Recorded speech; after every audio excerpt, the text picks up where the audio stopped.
বাটপার দিয়ে ভরে গেছে। এই দেশের যত হাজার হাজার কোটি টাকা এই শিক্ষিত সমাজের একটি গ্রুপ তারা এই বিদেশ থেকে পাচার করে নিয়ে চলে গেছে। কিন্তু আপনারা কি একবার ভেবে দেখেছেন এই যে রেমিটেন্স যুদ্ধ, এই যে গার্মেন্টস শিল্প, যেটা অজস্র মেহনতি মানুষের ঘাম ঝরানো টাকা দিয়ে এই দেশে একসময় আমরা জানি যে এই রেমিটেন্স যোদ্ধারা তাদের নিজের জীবনকে বাজি রেখে সেই মরুর দেশে বিভিন্ন দেশে তারা নিজের প্রিয়জনদেরকে রেখে কত দুঃখ কষ্ট যন্ত্রণা সয়ে এদেশকে করেছে স্বনির্ভরশীল, দেশের অর্থনীতির মেরুদণ্ড হয়ে দাঁড়িয়েছে মজবুত।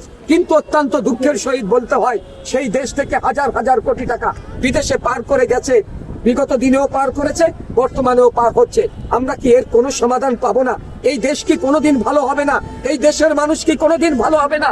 না, আমাদের সেই স্বাধীনতার সেই 54 বছর এখনো দেখতে হবে সেই দুর্নীতির ছবল, এখনো দেখতে হবে আমরা আজও সেই পরা অধীনের মতন যেমন দেশ শোষণ ছিল এখনো সেই শোষণের দ্বারে থাকবে।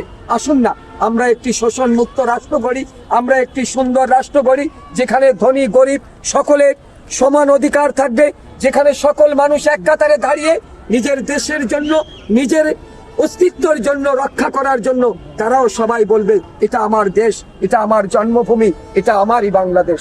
ধন্যবাদ বন্ধুরা, আসসালামু আলাইকুম ওয়া রাহমাতুল্লাহ।